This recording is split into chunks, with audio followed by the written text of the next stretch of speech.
this thing clearly, it no longer wants me to go and get it done. But listen, tonight we have such an interesting topic. I am going to skip all of the small talk that we normally do because I want to get into this topic.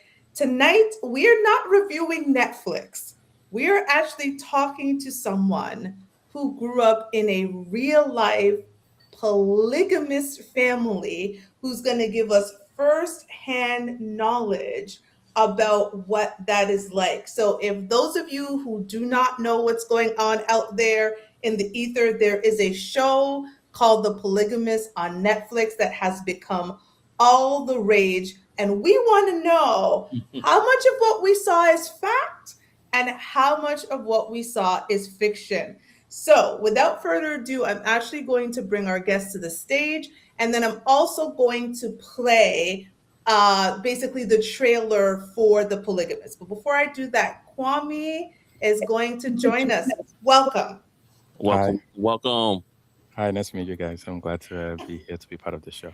We are happy you are here, and I am so excited for this topic. But Kwame, before we get into it, for those who do not know, again, what's going on out in the world of Netflix of this show, I actually have the trailer here that I'm going to play for everybody so they understand, and then we're going to go into the story. And a lot of stuff I want to ask you, Kwame, is like fact or fiction. Like, I know you watched the show because we were chatting Yeah. about it, and how much of that is fact and how much of that you think is just purely fiction. So give me one moment. I am going to get this trailer together and play it now.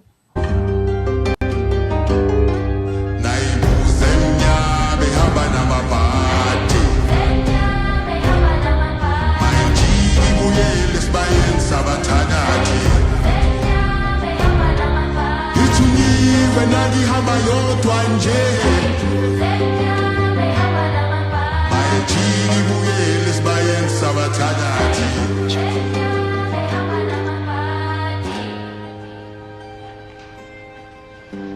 Izinto beyingaphela ngendlela ehlukile for mina nawe. Kodwa wena wabona kungcono ukuthi ube umqayista.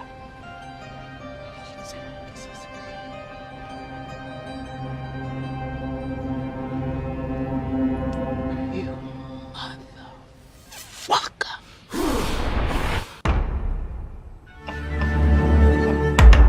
I'm sorry, that was the part that got me. She said, "You motherfucker." So, Kwame, we're gonna get Yeah. right into it.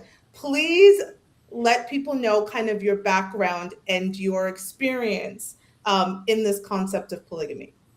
Yeah. So, like I was saying, I grew up in Ghana before I moved to the States. My grandfather was had multiple wives. Four to be exactly, one divorce, so it ended up being three. My father was the son of the was the my father's mother. Obviously, my grandmother was the second wife, and my father was the firstborn son. So he Mhm. spent a lot of time with my grandfather. So we grew up in a household where of about three houses for each wives, and then they had their children, and I was like the descendant of those children. So we all grew up in this really big compound. So growing up in Ghana, it was just a very normal thing where all the wives and all of us lived together. So nobody really thought much about it. But when we also moved from city to city, it was just the same setup where every wife had their own house with their kids and we hang out together. So it was, and even when you're going to school, whether it was a Catholic school, whether any school, the forms that you filled sometimes saying, you know, um, multiple wives, second wife, like it was just a normal thing. So I actually didn't grow up thinking polygamy was anything. It was just a normal fact of like just day to day lives growing up in Ghana. And to correct it, we are not a Muslim country. Mm. We're just like a traditional African country, mostly predominantly actually Christian. So it was a very, very normal way of growing up until I moved to the States where it was just a very, very heavily concept of just one husband, one wife, that type of lifestyle. And that's how like you get there. Because at the end of the day, here it's much more of like I'll say a contract, a social contract, right? And so, and then you get the benefits from the taxes and all those things. So it was very, very more refined and defined. Where back home, that was not the situation. So that's when I really actually began like, oh, it's a thing, but not everywhere from that point of view. Thank you for that introduction, and I love how you say that, and I think framing it that each wife had their own home, right? Like they were married to this man, but clearly your grandfather was going between homes. Is that how it worked? Yeah. So, and it's funny because he actually built a bridge. So the homes were connected. I'm not even kidding. There was a bridge on the that connected the houses. So one wife's room is here, the other one's room. So he can just go from one room to the other by just crossing the bridge.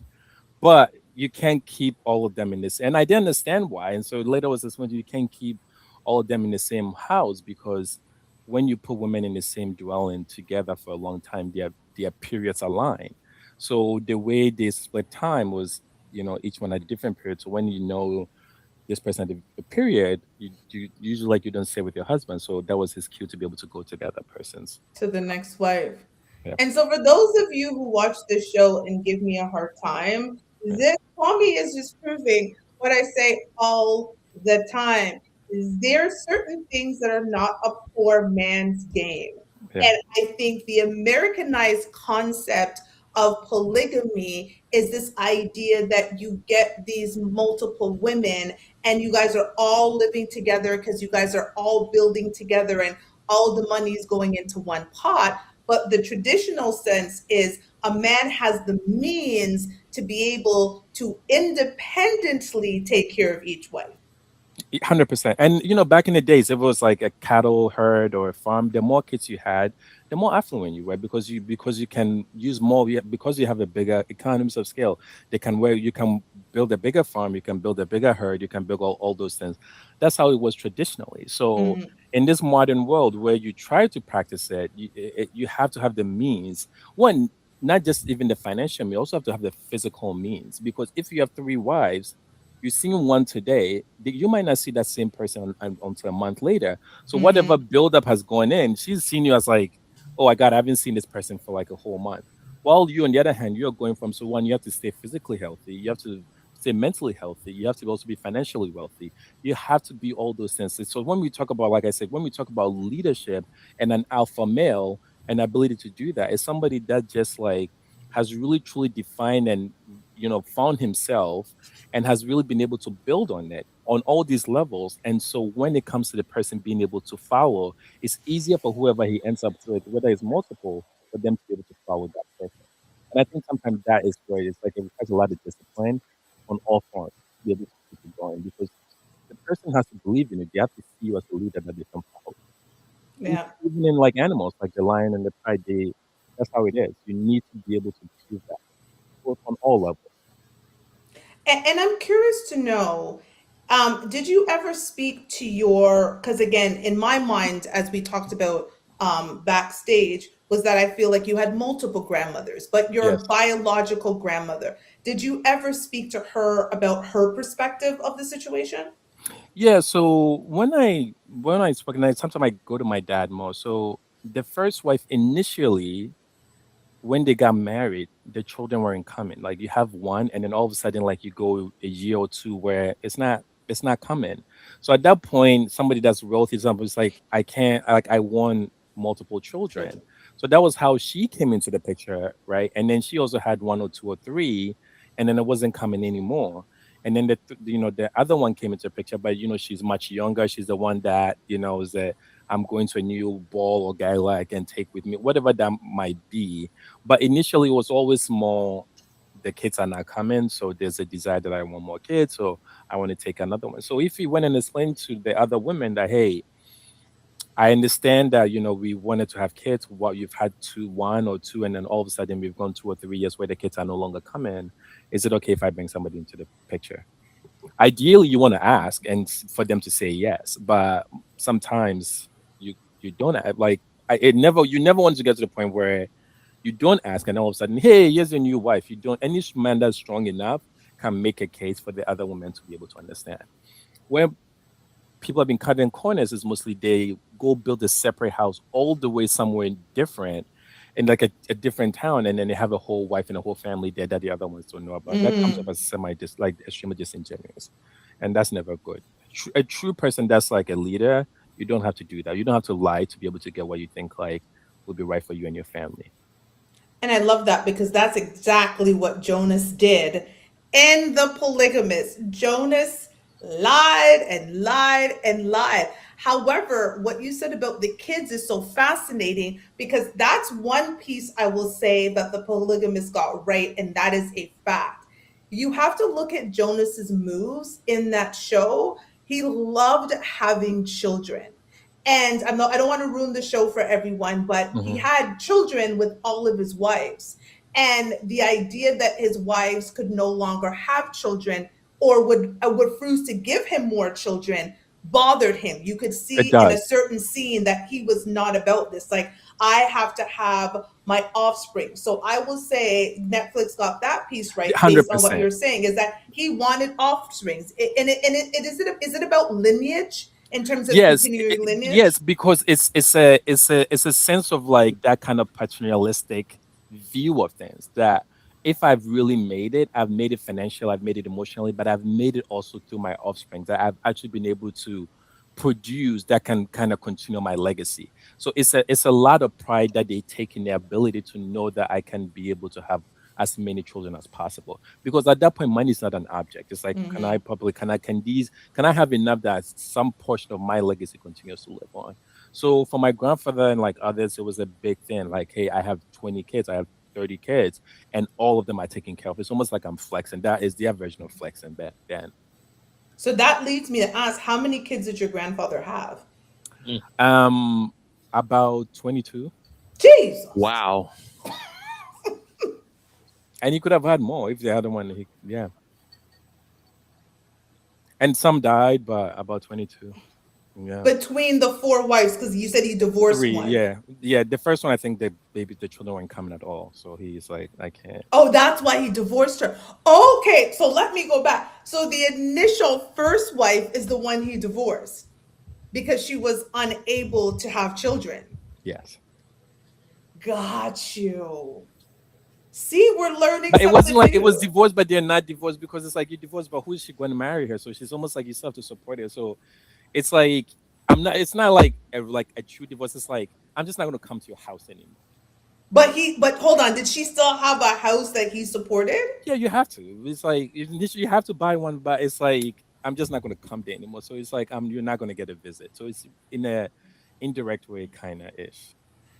Oh my goodness, twins! I'm gonna let you jump in because I am flabbergasted by the 22 children. I know. I was over here doing the math in my head. It's like what? Yeah, because back then, like you have, I mean, but if you are having on average 7 to 8 kids per wife, yeah, Whew. you're there. Jesus, I'm sorry, my nether regions just clamped up. Like what? I'm sorry. So with so with having so many kids, right? Do they? Does the husband also have maids to come and help? Not maids they sleep with. Just Yeah, like yeah, no. So you have to have a great support system, right? You have to get them yes, help, and so that's what I'm saying. My father and all my siblings, all of them went to private schools. All of them, like where you were, in Ghana, you're taking them abroad. You take them to London. You take them to New York. He was doing that for majority of the kids. So he was like an incredibly wealthy man, but those were the circles that he was in. And I Hmm. will bring up one thing in the show, and if you do remember, that his son and I can't remember, brought a woman, he ended up sleeping with, like, the son was like, Yeah, "Oh, I'm interested in that kind of environment. His home is his domain. He owns everything. So if you're somebody that is in that space, you're fair game. damn. Right, you're fair game. Not necessarily everyone acts on it. I mean, I never saw my grandfather do something, but if you are in that space, you are fair. So it's almost like a flex. You're a fair game. So his son's showing the desire, and and that part, I would say, not everybody does it, but I could see why he did it because he feels like she is in my domain, and if you're in my domain, you're in my space, and if you're in my space, like I have a I little can bit of have a you. right? Even though it was wrong, right? And then that's like I would say like the paternal trauma comes in because it's desires that everybody does in this space belongs to him. So had it not been in this space, that would have been a different story. But it was in his space Damn. from that It's point of it. view. Oh, I feel that twins. Well, I mean, everything you're saying makes a lot of sense, and it's funny because we say this here, in the states, is like for a man to have those type of multiple wives, he needs to have the resources, right? Exactly. And everything you just said confirms that because even the man that you're talking about in Ghana, where you're from, those men have the resources to be able to have those wives, those kids, those houses, to even keep them all in one area, to have connecting to each one. You gotta have resources, so it's not for everyone, right? It's And not for everyone. And when I say resources, it doesn't always have to be a financial resource. Like majority of it has to be a financial resource, but it also has to be resource from the point of view that aside, you also need to be a very, very strong leader. And a strong leader, and I said it all the time, is the ability, and join us in this situation, and I know we'll get to this, is ability to be honest or be able to portray your vision and let the other people buy into it. So even if you don't have the money and everybody's working and everybody's supporting your building towards a goal, I don't mind whatever that is. But there has to be a vision that everybody can be in. And the way those people buy into a vision is one, you have to have a proven track record of success. You can't come and tell me, oh, let me put on money and do this if you don't have like a track record. So it's like showing something like I've been able to run successful businesses and turn them and sold them. You need to prove that. Two, you need to be physically fit and take care of yourself. Ability to know that, okay, I can actually take care of these people. I can take care of my health. I understand that I emotionally intelligent, right? And also be able to be able to handle the affairs internal of the family so that it doesn't spill over. So all those things are key things that you can't skip. But if you want to do it, you need to kind of take your time to build on those skills and really be good, because whenever that if any person is coming into that space, they feel like, you know what, I buy into this vision and so I can be a follower and then you can be a leader. That's a true alpha male. yeah, definitely. And that's, I mean, everything you're saying there is what we call here in the States a high value man, because a high value man has all those traits, right? Yeah. You said it's not just about money. You're absolutely right. But you have to be a leader, a provider. You have to be knowledgeable. You have to have a plan for what you want to do. Poor man, this is something a poor man can't do, right? A poor man can't do. Unfortunately, you just can't. And in poor mindset, you know what I'm saying? Like I said, not as money, but if you're someone that doesn't have no vision, no guidance, you're not a leader, you can't create nothing. It's just not for you. But people think they can just do it, right? Oh, I'll just have one woman here, and we all live together. No, it don't work like that. No, it doesn't. I think they get it confused with TV, because TV sometimes water down some stuff. So it looks good when you see these rich people do it. Well, they have millions of dollars. And of course, they're not even doing it the right way, but they make it seem so good with the glitz and glamour that everybody see on TV. But now we're getting a breakdown from your point of view, which is very awesome. And it's kind of like, this is the real true definition of having multiple wives. And you're breaking it down, which is very dope. Yeah. And you can see in other places, sorry, No. yeah. Go ahead. I was you see it in other places, and there you see like, oh, Neo means like, oh, I got these girls, and we all like, no, that's not it. That's just like, you do your threesome or whatnot. Like, take that, like, that's not it. That is not. It's like a true polygamist is not about I'm trying to like hook up with these two people in front of everybody. Like, they, whatever you do with the other person stays with the other person. Like, it doesn't, Right. it doesn't need to mix, right? So that Yeah. No, sorry, Kwame. That leads me to actually Nick Cannon. So I actually am looking at what you've described, and I would say Nick Cannon, from an American perspective, is the closest thing to being a traditional polygamist. Now, the only thing is Nick, just because I think of the legality of multiple marriages in America, Nick isn't married to these women, but he has them all in a separate home. These women come together if there's something for the children, but they're very separate. He will have separate situations with them, like he was with one child's mother the other day, and they were celebrating the loss of their baby. And then he was in another picture with like out and about with the, and these women are all well aware of it. They all know what's going on. They're not coming together to pool resources. Nick, it appears, right, like they have their own thing going on, but it's still financially supporting them.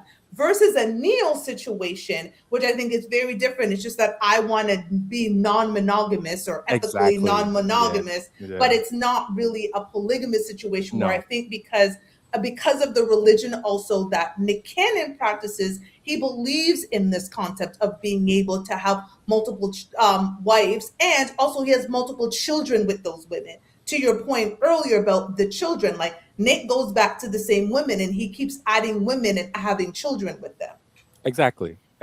And it sucks because I mean I'm not ever to say like advocate for whether A or B, but marriage today has become a social contract, right? If you can have a no fault Amen. divorce, right?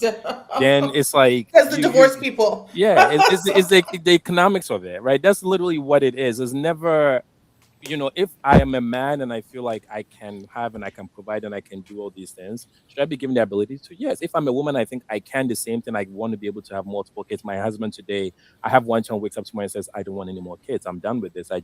And then why not? Right. And so I think that's the weird situation where I go in. When if I think I can and I am and I have the resource and I'm able to, that should not be prevented from being able to happen. It's just we've tied it into religion and made it feel like it's a Christian thing, but really it's just the economics of it, right? And that's what it's become when you look at marriage from that point of view.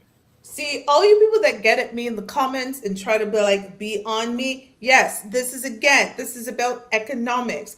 If a man has the resources, a man with resources has options. That's how it is all across the world. This is not a Black American thing or an American thing or a Caribbean thing or an African thing. This is just men with resources. It's not a race thing either. No. Men with resources have options. And if these men are honest, their options would be I want to have multiple women because, again, different personalities, all these things. So, the one thing I will say, fiction on the show, going back to something you said earlier, was Jonas was dishonest. Yeah. And from what you've said, this requires honesty. It's the honesty of saying, I want and I will have multiple wives, and going to the first wife or the first and the second to add a third and so forth and so on. Whereas on the show, Jonas was just out there slinging peen and not telling anybody. Everything Yeah. he said was like dishonest. Which is exactly built on it because it's dishonest, then diseases are spreading because you're going around sleeping with all these people, right? And then you're coming back and you're sleeping with the same person, you're spreading diseases, right? But if I know these are the women that are in the picture, if you didn't get it from me, then it has to be one of them who I know, right? And so I felt Jonas wanted it, but again, like I said before, he didn't have the means initially. Had he had the means, maybe he would have been. But Yeah. even if he did and still chose not to, that it shows like the kind of the psychopath, the narcissist in him from that point of view, right? So he is a narcissist. Don't get me wrong. Oh, So absolutely. the people that ended up being drawn into polygamy in this show didn't actually have a say in it, which is where it was really wrong. To be part of a polygamous thing, usually you want that person to have a say. You want that person like, look, I presented my case, I made a case, you chose to be part of it. And so that's how we build on it. But the end all end up being in a polygamous almost like scenario, except majority of them didn't choose to want to be in it. Yeah. And that And was I what was think, strong about and it. and it's funny because Twins and I advocate on this show that I would love for more men to be honest about that desire. And again, this is and I know again the new term is like ethically non-monogamous because people are just making things up now. But I would want a man to be honest with me and says, I love you and I want to take you on as my wife. However, I might be open to having another wife because I have the resource in order to do so. And I've said to Twins, I used to date this very wealthy man. He was a millionaire, and we were house shopping one time, and he said like he wanted me to sign. We weren't going to get married, but we were going to live together, and he wanted me to sign a cohabitation agreement. And part of this was going to allow him to see other women. And he said, as part of the agreement, I will get more money if any of these women ever come to the door, right, and bring drama to our home. Because he says, I'm being upfront with you and I plan to be upfront with them. But if there's any drama around it and your peace is disrupted and you decide that you want out, I was going to get a buyout. We didn't end up working and things happened, but I appreciated that honesty because I was like, I know what I'm signing up for. If you're going to put me in this $8.25 million home and you say Yeah, that you want me to be comfortable and I no longer want to be in this, then I'm losing something. But if you do something outside of what we've agreed upon, I'm gaining something. And I think that's honesty that I can appreciate, as opposed to people just going around and cheating and spreading diseases and just like breaking hearts. yeah, yeah. And I think that was the sad part about the whole thing, right? Being able to bring them in. And so it showed a negative side of what, and then I look at the show's title, I'm like, this is really not polygamy. This is like indirect polygamy. So it gives it a Yeah. bad name Yeah. from that point of view. And I think that's what has been truly missing in our society today, because in the true sense of it, most people are doing it today, but you have multiple kids with multiple women. You live far away, you can't be with all of them to be able to take care of them like you are. The courts only assign you child support, which is like you can only force somebody to pay the financial penalty of like not taking care of their kids, but you can't force them to be a good father to them. It's nowhere in the Mm-hmm. right, which in this stage it shouldn't be like that. As anybody that considers themselves a true alpha male and a leader, your kid not being able to do well is something that sits hard with you because you want that legacy. You want to have kids, but the kids to grow up and have that legacy. So I think that's like one key thing that's missing and has created this vacuum of, your ability to be able to do certain things that you cannot from that point of view. Yeah. So I would love to know about the impact on your father growing up. Did your father then take multiple wives, or did he just have your mother? He did not. My father was a very hardcore Christian. And so he rendered the traditional Christian values because my grandmother was. My grandmother was a hardcore Christian. But like I said, I think people feel like you cannot be a Christian and not be like it's not true at all. Like I it's agree. not. My grandmother was just so a very hardcore Christian. But I had a conversation with him and I asked him, like, why didn't you? Like you grew up in this, like we all saw this, like why didn't you? And he said he wasn't his father. And I asked him, what do you mean by you weren't your father? You were your father's firstborn male. Like you were the heir to everything. Like you were the first one that he saw and like, took you to London, go do well, come back and take over the family business. Why didn't you? And he said the first thing was he felt my grandfather died of a broken heart. And so I asked him why. And he said he was able to manage the wives and everything, but as they started getting older, again, he was older when he took a majority of these women, so they were younger. And then as they started getting older, some kids will listen to him, others wouldn't. So the kids Mm-hmm. that listened to him, he rewarded them. So, like I was saying, hey, you gave this one son a trip to London and you didn't do anything for my son when it was his turn. Or you threw this lavish party for this one for finishing school and doing well, but you didn't do one for me. Why not? So it's like, oh, did this second wife or third wife come and say something in your ear about me? That's why you're behaving this way. So getting to the end in his weak state, he was settling a lot of conflict. And though he was doing it very successfully and put them in line, my father just saw that and he said, like, he just doesn't have that kind of ability to do what my grandfather was doing. So he knew himself as a person. So Mm-hmm. sometimes self-realization is like a very like, knowing yourself is important. So he's like, I knew myself and I realized that I just wasn't cut out for it the way he was. So I'm not going to put myself through that path and put women through that. So that was his way of, saying that this was just not for me. Like I said, it's not for everybody. The financial means is just one thing, but it's all the other thing that cascade. So even though he had the other things, he's like, I just was not cut out to be able to, call someone their bullshit, be able to put them in their place, and they will listen and be able to talk and be like, this is my final word, and that's it. Not a lot of back and forth, like because they needed that at some point to be able to, and then because the way you treated your wives, the kids also saw it, their kids Mm-hmm. saw it. So all those cascaded were very, very important. My grandfather did it very well. He, on the other hand, said, I don't think I could. So that's why he did it. I appreciate that. And I just want to clarify for people who might be considering, because there's going to be people, women who watches like, oh my God, this is awful. Just to clarify, like your grandmothers did not have men outside of your grandfather, correct? They No, were committed to him. no. they were committed to him, and he made them feel like Suzanne. They all chose to be in this situation. They were all aware of each other. They knew it. They went to church together. They came home. They cooked together. So if one was sick, the other was stepping in. So it was like a community. Right? And that's what it really is. It's a community of kids where it's everybody's like looking out. So when I was growing up, I didn't grow up in like just a mother. Like there was like I didn't grow up with, like there was so many kids to play with. There was always so much to do. Like it made him live longer because it was like I could see my grandchildren like and their kids and like everybody's playing, like everybody's in that space. Like you could see the joy in their faces from that. And that's what's missing because the kids are growing up today, like they don't have another sibling, they're not like going outside, like it was a fun childhood. I truly enjoyed myself. Right. So when I got here and it's like, no, you have to be home, it's dangerous. It was hard. It was extremely difficult. Right. Because that community was, and we are still all together today. Like we connect, we talk, we are like a big family. We all look out for each other, doctors, lawyers, like so many things. People turn out so well from that point of view.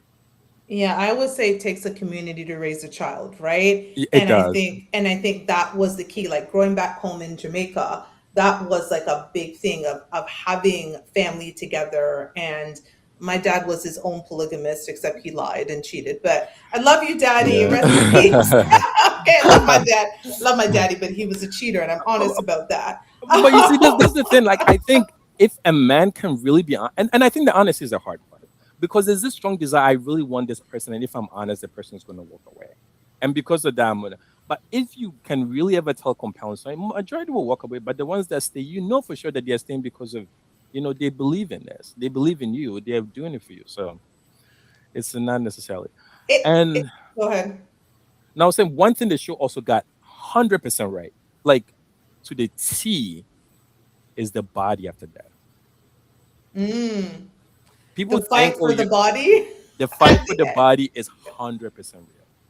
Whoever has a body is the one that's claiming to kind of be the legitimate wife because the other one is important. Oh, The I body is get it now. Okay. I absolutely get that part. That Makes was a serious part towards the end of the movie too, when they was fighting, saying you can't the come to the body. wedding and all that. Yes, the body. Whoever has the Yes. body is, and so even as long as even though the woman hated him and all this, and at the end, he was always still glorified. They put him on this pedestal. Yeah, Right? And even though if I say, oh, at the end, oh no, they put him on that they pedestal did. because then that's why they all kept going. They all, even though he was turning them to like parts of themselves that they hated, they put him in that pedestal. And even like the ones like, oh, I'm not going to take care of you, can come live in my house until your death. Even at death, like they're fighting over the body. That part is 100% right. Like so many times, like when a rich person dies, the fight over the body is crazy. It doesn't matter how imperfect they are. The fight over the body is crazy. So one thing I'll say this, another thing they got wrong after listening to what you said is this, that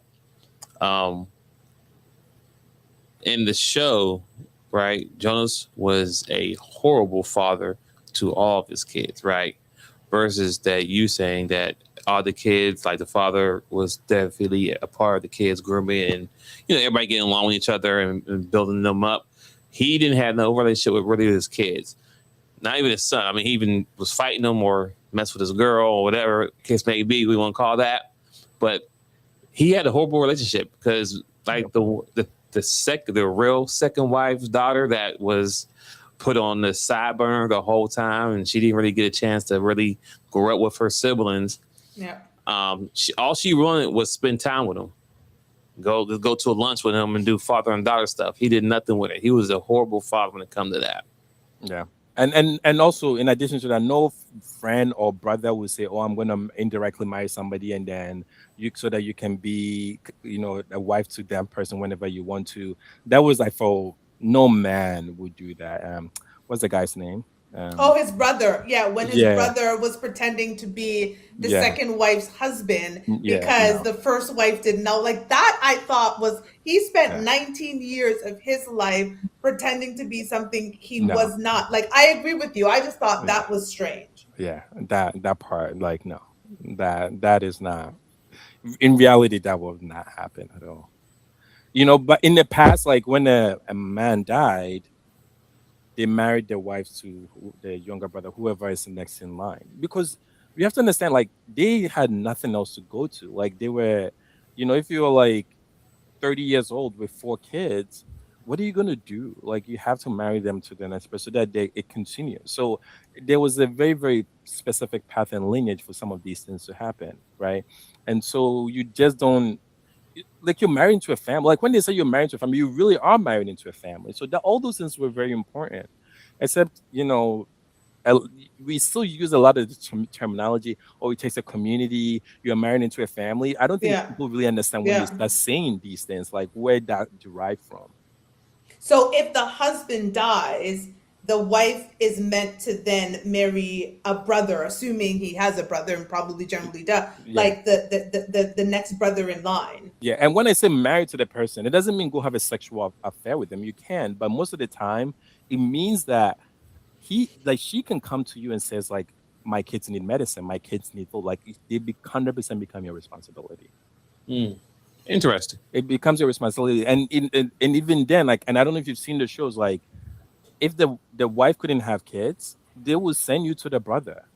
If my brother's wife couldn't have kids, they would be like, oh, come to me, go to another person, go see if it's not you and him. So that's what they used to do in the past, Wow. right? So that's something, you marry a family, you really are marrying a family. I think that part is missing, and usually it will be, so let's say you're married to me and you can't have kids. My mom could humbly say, go to my brother, go to somebody, like go to another one, go see. It will be actually them advocating, not even your mom saying, to say, that's how things work. To confirm that it's really not you.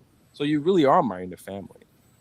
So And I think that's what is missing. twins growing up in America. Tell me how you think that concept would work with the women you date, or sorry. And the fact that if I pass away, then the wife, the widow, will have to marry my brother, and then the fact that me and my brother, because I'm a twin, ladies and gentlemen, we have different tastes in women, right? Yeah. So that would be something challenging, that now my widow wife have to marry my twin brother. Not my twin brother, it's my brother, period. But Yeah. it's just that they don't. It's two different people. You know what I'm saying? It's different takes in that. So that's different. But it sounds like it's more on what you're saying, Kwame. It's more that twins' twin would now be financially responsible for his widow. Yeah. But, Everything about, you can still be with them, you can still have sex and do everything, but he's your wife now, whether you like it or not, and everything. Okay, that so comes let me with ask you that. this: let's say the other brother, right, is not financially.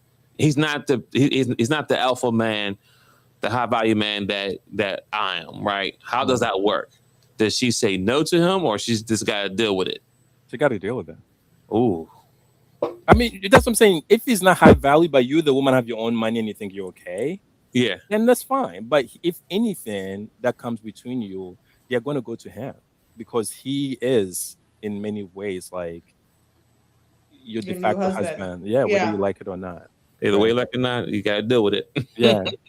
And majority of the time, that's why when you're marrying somebody, you're marrying a family. So if you come into my daughter and saying, hey, you're going to be part of this family, it's really putting on the parents to really go and investigate the other family. Look at everybody in line to say, look, I like the guy I'm marrying, but the brother's an F up, excuse my language.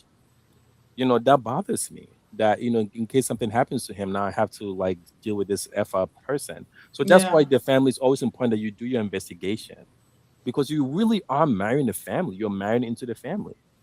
So it's not, it's literally, that's what it is. So there are instances in Ghana, other places, where they're married into a family and they come in and say, well, this person might have this psychological thing. We know sometimes it could be hereditary. It makes me feel uncomfortable. Like they come and they see a lot of things. They will come and verbally voice all the things that they know. So you do your homework. So marriage is not just like I wake up tomorrow and I'm married. And I It's love like, you. We're married. Yeah. yeah, no, it's like you do your homework. And so if it's hey, I'm rich, I'm wealthy, I'm coming, and I want you to be part of it, you go do your homework. Oh, this person, like, he almost beat this person to death. Like, do you want to be part? No. So as a family, before you hand your daughter to that person, make sure you've done your homework. That makes Like, sense. go And you go know to the what? Hold community on. Sorry, talk. do a second. So I love that right there. That they have to do their homework. Now, this is the woman doing the homework. Or the family. The Or- family. It goes both ways. The family doing the homework, because you don't come and say, oh, I met you today and I'm gonna marry you. No.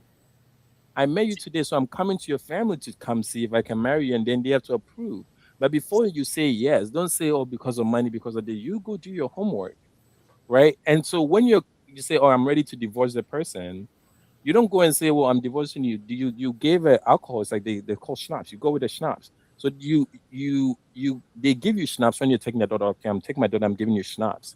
So if you come, it's like, okay, I'm returning your schnapps. I'm done with your daughter. So you have to go back to the family and return the schnapps. You can't be like, oh, we are done today, so get your things and get out. No, you have to go back to the family and say, okay, why I'm divorcing, why I I'm. love that. You don't just go and just say, because you took my daughter away from me. You can't can just send her back to me. It doesn't work.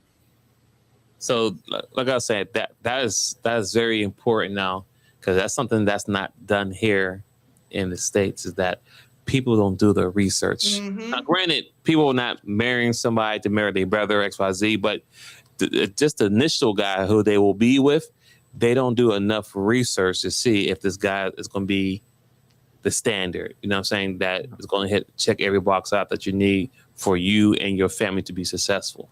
I mean, just think about how many stories have you heard of, like, oh, I can't stand my mother-in-law, I can't stand my brother-in-law, like A these lot. people, like that, a lot, all the time, right? Yeah. And so because you feel like, okay, I'm marrying the person, and ideally, like, you meet the person, you're like, oh, I have the person, but in a divorce, in death, and it's like, No, you you're marrying the the family. family. You are Listen, marrying Kwame, the I'm family. aligned with you. You marry into a family. And this is Yeah. why, with my daughter, I say to her anytime, like, anytime she's going to get serious about someone, me and her father have not been together for over 2 decades, but she's introducing that gentleman to me and her father. And once me and her father have met him, we need to meet his parents to Yeah. have an understanding about who his parents are and the people that raised him.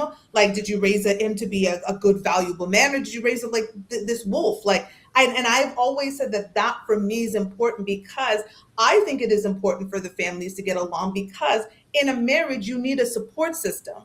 And I don't want to be in a space where I've given my daughter to a family who is gonna dislike her, or is gonna be, bad things. And even to your point of, like, are there mental health defects, right? Are there things in the family, like, God forbid, there's physical ailments and there are children who are born with certain things. I don't want my daughter to have to deal with that. And so getting to know the family, but I think a lot of the times people are falling in love, and Twins made a point on one show that sometimes these families are meeting at the baby shower. Yeah, that's sad. For the first time. That's really sad. That's really sad. Very sad. That's really sad.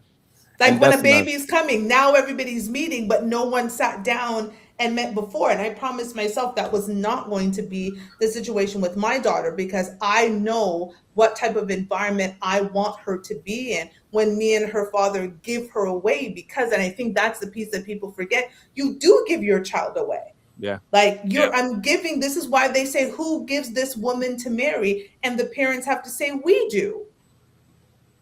I agree. That's how I it agree. works. I agree. And then I think that's what's missing. So it's just like the world is changing so much, and it's just fascinating. Like, we're still using certain terminologies, but I think we forget how they were derived. Right. And I think that in itself is just speaks to the fact of why this has become a very, very big issue. Right. Because the concept of marriage and divorce and other things that are happening is because if I have an issue, and you can have an issue that says, well, I'm so angry at my husband, so I'm going to my parents. Any prudent parent would say, no, you're not saying it. Go back to your husband. Like, this is if it's like a physical abuse, something where your life is in danger. No, like, let's address it. Did he put his hands on you? Did he do all these things? Like, no, let's go address it. Let's call them and be like, we sure hope you didn't raise your son to be a wife beater. We sure didn't raise your son to be an alcoholic. If he is any of those things, like, you need to address it sooner rather than later. So you Right. get that backing of the family and everything. It takes a family. from I that love point of that. view. Yeah. So yeah, no, the show they got a lot of things right, but and I don't want to go off a tangent. I think No, please do. I think the show reminded me more of the Puffy situation, Oh, where you have a narcissist, yeah, you have a liar, you have somebody that is just like going around all doing all these horrible things, and these women, people propagating the whole thing because they see him as this kind of high value target. Is like, but the flaws and other things are all being, well, yeah, some of it was hidden, but then it was yeah. also like being brought to light, right? And they were still pushing him up from that point of view. And so I saw more of Puffy story in this even more than I saw the polygamy in from that point of view, because he's Okay. rich, he has this dark side, but all of that was being put on and then he continues to lie. We all of us wouldn't have known Puffy had this dark side. All of us wouldn't have known until like it became to like this whole thing, Mm-hmm. right? And so I saw a lot more in that than anything else. And somebody, I was driving for this like 4th of July, and people were like, but why did Cassidy stay? And why did Cassie stay? And I was like, how many people? And I say this wholeheartedly, will give you 10 grand a month, tax free. Like earning 10 grand a month in America tax free is a very hard thing. Like the Very. American dream is not easy. It's not a joke. Earning $10,000 US dollars a month is not an easy thing to do, tax free. If you're going to college, if you have your master's, if you have a high value job where you're working like crazy, those are how you get to earn that kind of money. If you're like, I want to be pretty, I want to be able to go to the club, I want all those Thank you. that comes with it, it's not easy. So Cassie was going to stay. Remember, they met at 19. So what else did she have to offer? Like those were the hard things that she saw, and that made it harder to walk away. And many people would have still signed up for it. It's just the reality of And it. many women did sign up for it. And Exactly. many women are still going to sign up for it Exactly. when he gets out of prison. Because again, let's go back to what I said at the beginning. Money is power to a lot of people. And if you are in a situation where it is like, I think a lot of women need to be honest. If it's for me, be single or become a second wife to a man of means, second wife it is. 100%. For me, I'm like, it's a no brainer, right? Because it's like, well, you're gonna find me first. Like, you're gonna get me the house. You're gonna get me that car. Shit, and it's like, and then I know who you're gonna be sleeping with. I'm And just that is saying. not, and I think a lot of women try to tie it to self-esteem and Mm. choose yourself, sis, and blah blah. You choose convenience. let's go exactly. I am choosing convenience. If it is be single and continue to pay my own bills, or a man of means comes to me and says, "Listen, I'm already married, but I've met you. I think you would make a great second wife, and here would be the deal." Where do I sign? Why would I choose? And so again, a lot of people have to understand that money does have power in it.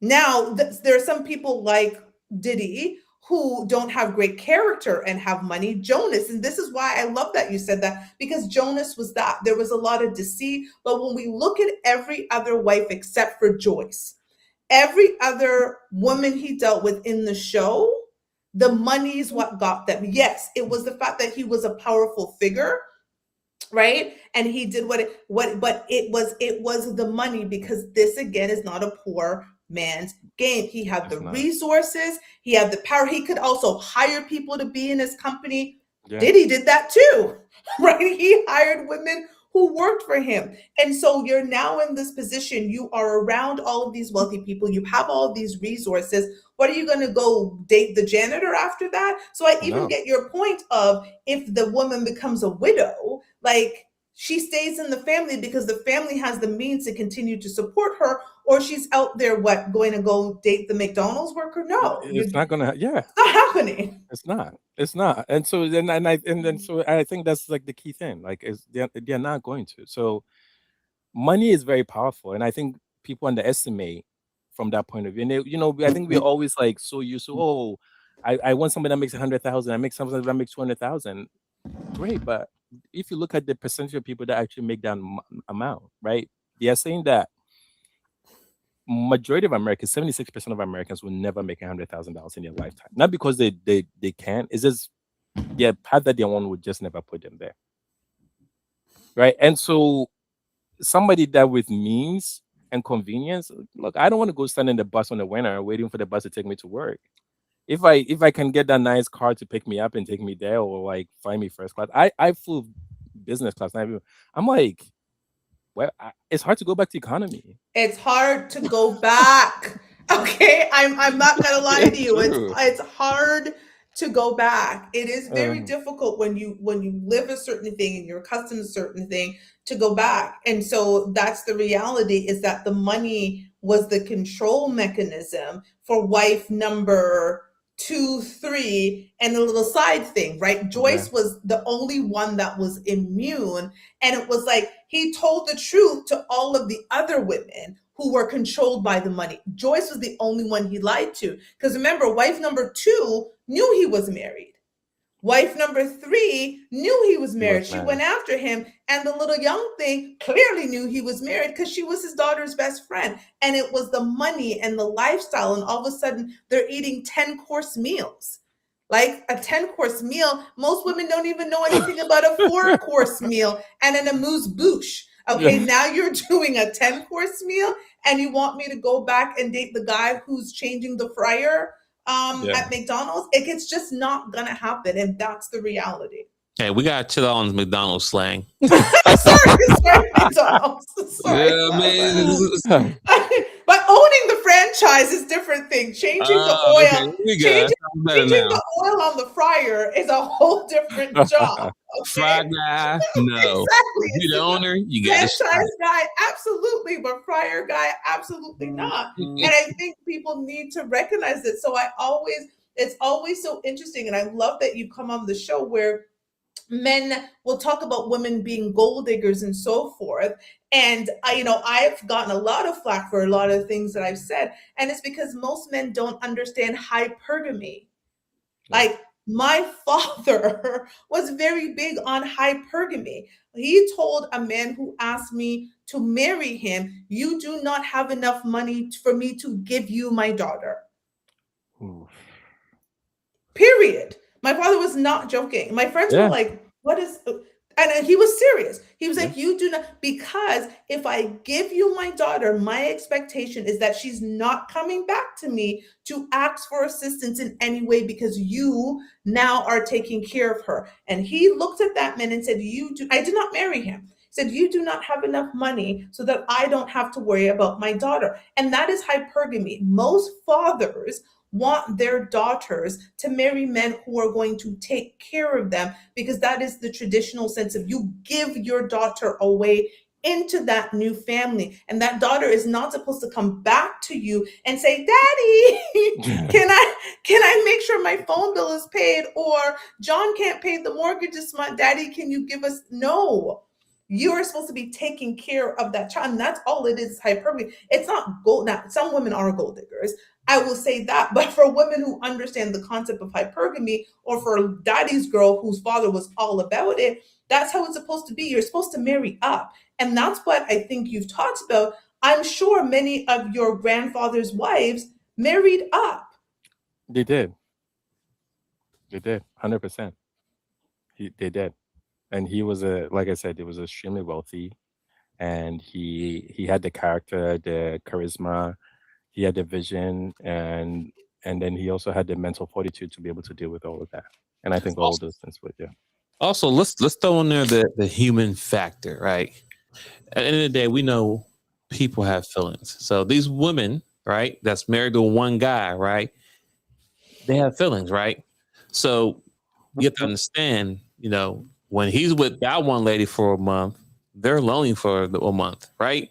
Oh, he's not with them for a month. When it gets cold at night, you only snug up with a pillow and cover. So, how long it lasts when you get tired of it, when you want to feel your partner next to you, right? Mm-hmm. So by having those financial means, it kind of softens the blow. Go to the gym. I can go. Look, he was a G. I'm telling you, he had the bridge. Oh, like, yeah. Like, he was the bridge is killing me. I'm not, you go there today, you see there's an actual bridge. He built a bridge connecting the houses.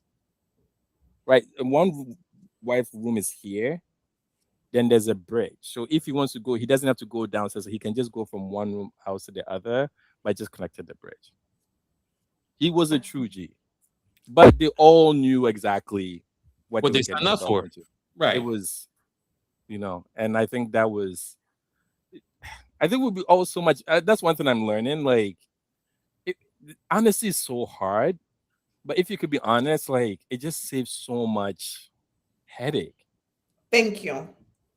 You Thank know, you. it just saves so much headache from that point You of view. you just gave the best like dating relationship tip. We normally give like dating relationship tips at the end of the show. And we're like, and that is it. Like I have talked about this on the show. I wish more men would be honest about what they want and allow me to have the choice to say, am I going to sign up for this or not? Period. And I also want people to understand, and I'm going to say it over and over again, this is also not a poor man's game. Now, poor is a construct for some people because, again, if a woman has less than the man, then that man is a man of means to her, right? And I think that's what Yeah. people need to understand. If I have less than you and you come with something and you're able to show me a life that I would not otherwise be able to afford on my own, you become a man of means to me, right? But Exactly. again, if you're making 20 and he's making 60, that's a $40,000 gap. He's going to show you things you have not seen. If I'm making 80 and you're making 150, again, that gap allows that. So I think it's people wrapping their mind around the idea of what that really is about. And these labels that we like to throw it on people are not accurate. Like they're just not accurate. The twins, I know we've talked about it, but let's like before I go back to Kwame, again, is this something that you would consider? Yes, I would. Of course, financial means is a plus, especially here in the States. So I have to be well off to even entertain that. You know what I'm saying? Like I said, like you keep saying, this is not a poor man's game, right? And also to, you still have to, I have to be the best version of myself to be a leader, provider, you know, person who can, lead people, mainly kids. Because if I have multiple wives and I have a big family, I need a generation to follow my lead. And as we stated, I got to make sure they're financially independent on themselves. When they get older, if they want to continue this lifestyle, they got to be able to do the same thing, right? So it's a process. But yes, if I had the means, I would definitely be interested into that. So I'm going to go to you, Kwame. Now to you. So your grandfather did it. Your father didn't do it. What about yourself? Honestly, I don't know. And the reason why I say I don't know is I think in this country, it's just going to be hard. It's just not set up for it. If I was in Ghana, that's a different story. I think, yeah. But That's a here, it's not set up for it. So if I can only on paper say this person is my only wife, then what happens like when I need a medical condition and somebody like can they all congregate together and bring their heads together Yeah. and say, that always like I feel is the challenge from that point of view.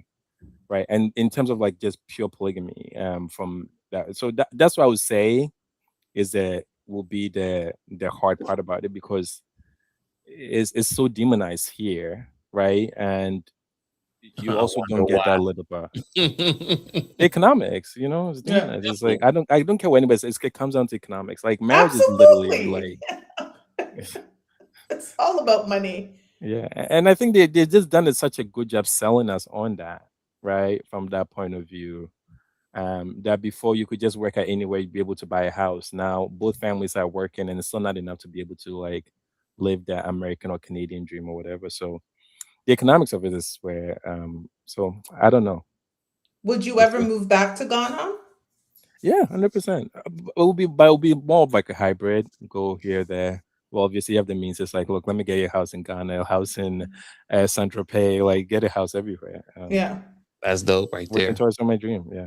Did any members of your family, from whether it was your uncles or cousins or potential siblings, have they done polygamous relationships? Yeah, some of that's what I'm saying. It's not for everybody. You just have to know that is something that you think you're capable of. I'll say none of my father's children did though.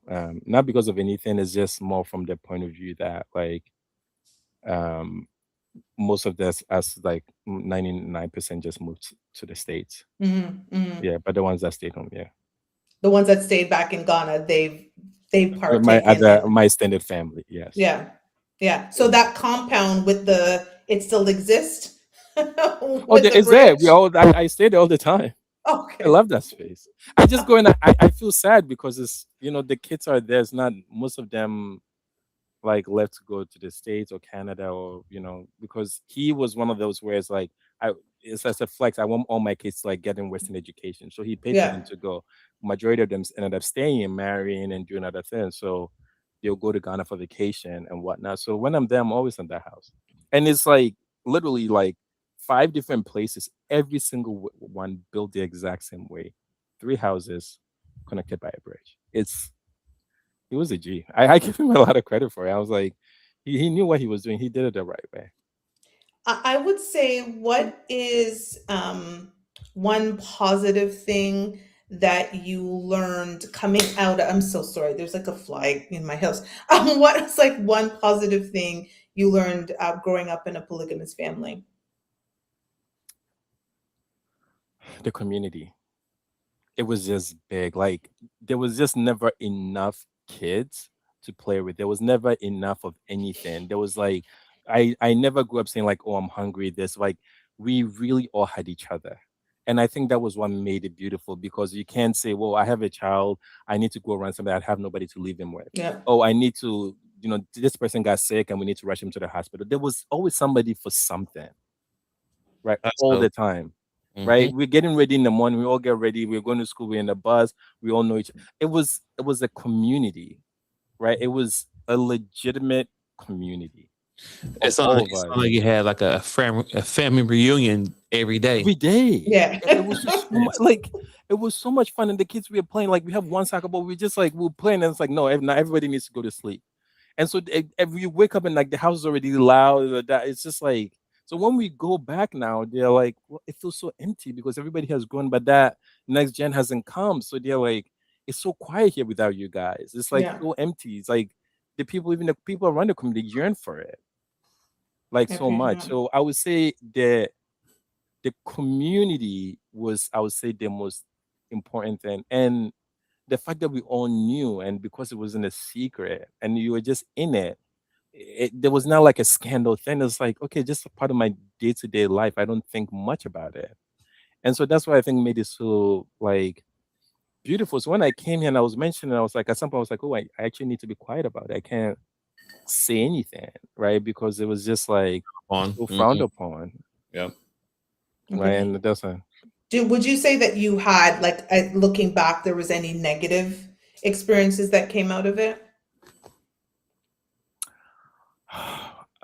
I personally know, but from my father's point of view, yes, because the negative experience was, like I said, getting as my grandfather got frail and very old and couldn't do much, it then just became like the wives, like the friction was there, but like now there was no kind of way to settle it.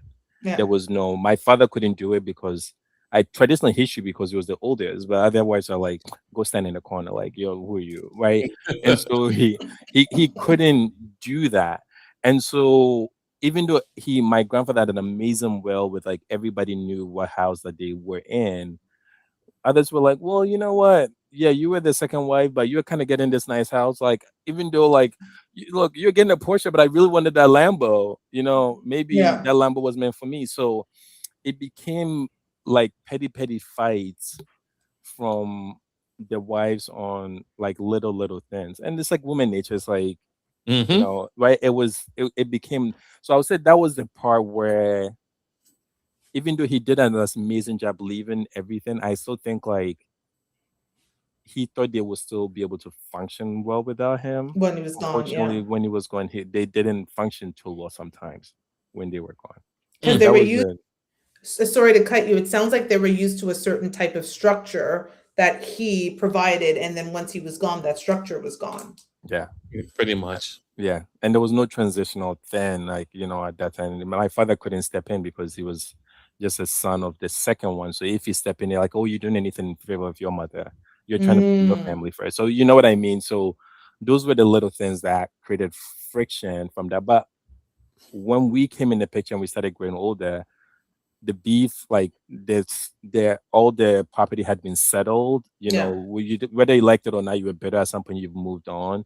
Then they had kids. So when we came into when we were doing it, when we came and we're actually kind of getting of age, it was just a normal oh, this is my brother. I didn't even say my he's my Yeah. brother. It's like that's the way you knew it. And then you got older and you're like, well, he's really your half brother or your half cut. It says And I hate people. those Yeah, terms. but we didn't. It's here that it became a thing. Yeah. Over there, it's like no, we're a big family. Yeah. I love that. I love that. Twins, any last minute questions? Because I'm gonna actually ask Kwame to give some advice after this. But any last minute thoughts or questions from you? No. Yeah, a lot of it was kind of answered. Well, any things I didn't know, I learned. So it was more of a learning session for me today. I love that. So Kwame, I know that you said, and I agree with you, that the idea of polygamy in North America, in this society, isn't necessarily feasible. However, for those who would consider it because they have the means and the resources, what would be your advice to them if they were considering going into a polygamous situation, men and women? And I've said it before. I think it's honesty. And so even if you don't tend to be a polygamist, but for yourself, like, hey, I really have a hard time being with one woman, whatever that might be, you have to be honest with that person and let that person decide that I have a hard time keeping in my pants and whatever it is, but I'm going to do this and I'm going to do it in a safe way. I'm going to let you know I'm not bringing a disease. Like, we need to start kind of having that honest conversation. Yeah. And we need to kind of get away from the idea of like, oh, I'm a polyamorous, I'm that. Like, you're just, look, you just say like, you're masking something that is like, you just want to find a way to be with multiple women. A true polygamist is not somebody that is sharing women in front of other women. A true polygamist is not somebody that is like flaunting it like the way it's supposed to. It's somebody that has a structure, somebody that has a vision, so anybody that wants to get in one is honesty, it's knowing yourself, being strong within yourself, and that comes from like really working on yourself. So as humans, we always talk about the flaws of others, but like, do you really know yourself as a person? Mm-hmm. Do you really know yourself in situations and those are important. So having a lot of like self-reflection is important. Being honest, having a lot of self-reflection, getting to know yourself. And if you feel like this is a path for you, then put in the work to get there. Yeah. Put in the work to get there. Get yourself in a financial situation like, hey, I'm running a couple of multiple businesses that bring me income stream in case I lose my job. Because if you lose your job and people depend on you, what are they going to do? So put yourself in a situation that gets you there. Do the work and yourself, your mental, like your ability to be able to handle very, very hard conversation, emotional intelligence, be able to learn how to talk to people. Sometimes it's all about how you talk to people. Oh my God, no, it's like, hey, I saw this about this and I didn't like it. And I think being able to do all that work is very important to be able to go down that path. Honesty, self-work, putting in the groundwork in terms of financially, emotionally, and then, self-awareness, all those things play a role in being able to have as one of, to be able to go down that path. Okay, and I have one more question because I think a lot of people see this from the man's perspective. But again, in your experience, what are some traits that you saw within your grandmothers that had them able to exist in this type of relationship dynamic? Knowing the other, like, you don't have to know the other women, but understand the dynamics of how has coexisted before. So even if you're a woman and you want to go into this space, don't say, oh, and the man has told me a story. Like, do your homework. Mhm. Like, really do your homework to kind of understand the person and his dynamics. And sometimes you can even look at the way this conversation with his mother, the way like conversation with his sister, the way like all those things are very, very key because when you're going into that space, and I always say this, like you hear these stories about well equality, like we get that, but like a woman's worth, like from the day they are born, from like 15 to 35 is their childbearing years. Once that is gone, that is gone, right? And so you can never be in a situation where you're stuck with a person and then like you realize that you've given all this time to the person, you realize that that is not was never a good space for you. So do your work, do your homework. Don't let the money on the other things just be enough alone to be the story. You also need to put in the work to say that I understand the space I'm getting myself into. I understand that I'm going to be building with this person. I understand that me having this person in my life makes me a better person and makes him a better person. So it's almost like you're building together.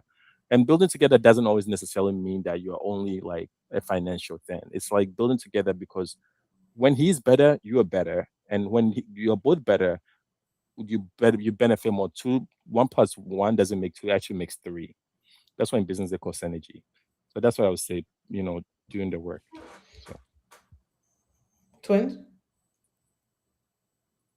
I can't hear you. Is it me?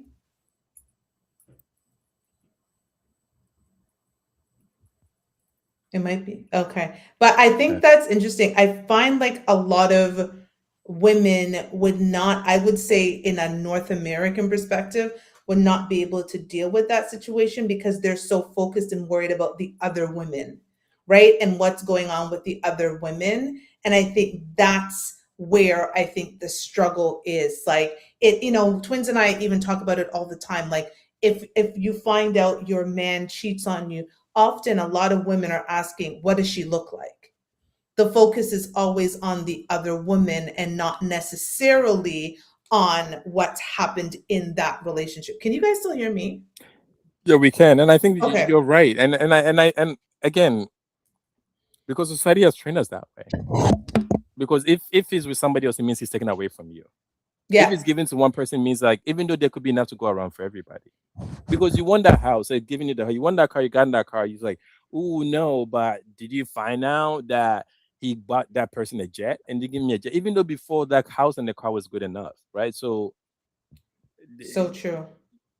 So that's like the key thing from that point of view. It's you just have to. The other woman is just like what we've kind of is from greed, is from like what we've been trained mentally for it to be okay. Where my grandmother, it was never that. My grandmother still always had her own business. She had the skills to trade. It's like I'm married, that he can provide for me, but that's still never going to be good enough. Like she still worked, she still did other things when she could, and because he's like, I'm not going to rely, even though he's like, don't worry, I got everything. So I think my grandfather even saw that and saw more value in that from that point of view. The other woman was very pretty. It's like, oh my God, you won't do a woman, she's very breathtaking. My grandmother was just like, she always worked. And she didn't ever have to, but she just chose to. And because of that, my grandfather had so much respect for her. Because he goes like, oh, it's, your money is ready. He's like, no, I realized that, you keep it, do something else with it. When he was getting old and frail, even though he still had it. So he ended up actually giving more to my grandmother, but people were like, well, she went and said something to your ear. He said something bad about me. But that was not really the case. He saw the path, the kids that, when he wasn't there, to be able to, how she was able to raise them and step in and help on that. So because of that, she added to her blessing. I love that. I love that. Yeah. Twins. No, I didn't have anything additional to add to it. Y'all can hear me, right? Yeah. Yes. I can hear you now. Yeah. I didn't have anything additional to it. I was just listening and agreeing to what he was saying. I love that. So that was a great way to end it off. And I love that word value. That is a word I use all the time about a woman being able to add value and a man being able to add value within the relationship. And I love the fact that you said, yes, he had another wife that might have been drop dead gorgeous, but your grandmother added value and he saw the value in her because she alleviated burdens. Even though he didn't seem to have them, he knew that if anything happened, he at least had one wife that will help him alleviate some of those burdens. So I love that. And I think I think it is, as a woman, I'm going to tell you, a lot of it is our ego. And that's how I'm going to end it off, ladies.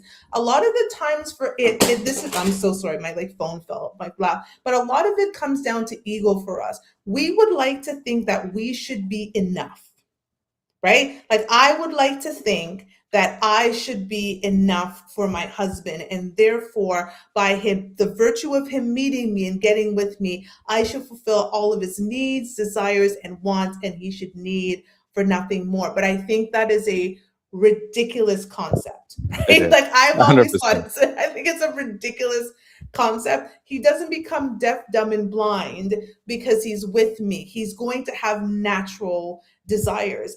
However, what I will add to it, a lot of us want the man to be honest. And I think if he's honest, that's the piece of it. If we put our egos to the side, because if I think about the Meg Thee Stallion and Klay Thompson thing, that man didn't cheat on her. He simply went to her and said, I can't be faithful to just you. Like I want to be with other women. I still want to be with you. And that's what it was. It wasn't a cheating. The man never cheated. He was just finally open and honest and say, I've tried this and I still want to be with you, but I want to be with other women. And a lot of our egos are bruised by that because of the idea that I should be enough. I'm over that. Okay.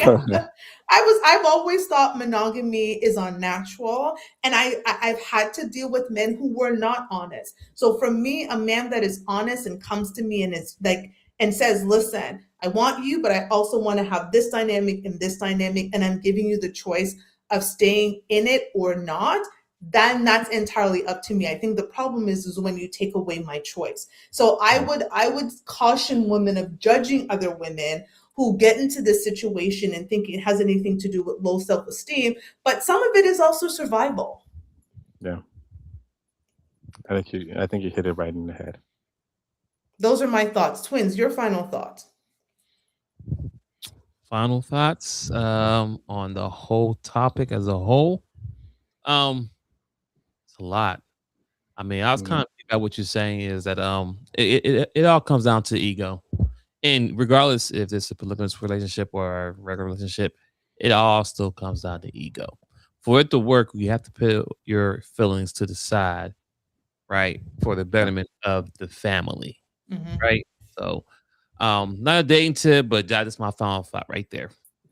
Well, Kwame, we appreciate you. Thank you so much for coming on and sharing your experience. And thank God for Instagram for connecting us, because this all came together because I, again, posted a comment and then I posted something about the polygamist and you shared a little bit of your story. So I really appreciate you. Any final thoughts for our audience before you go? No, thank you. This has been super entertaining and glad for having me. And this is me really going out of my comfort zone. I never really talk about these things. So Hey, that's well, good. you're definitely welcome anytime to join us. Anytime.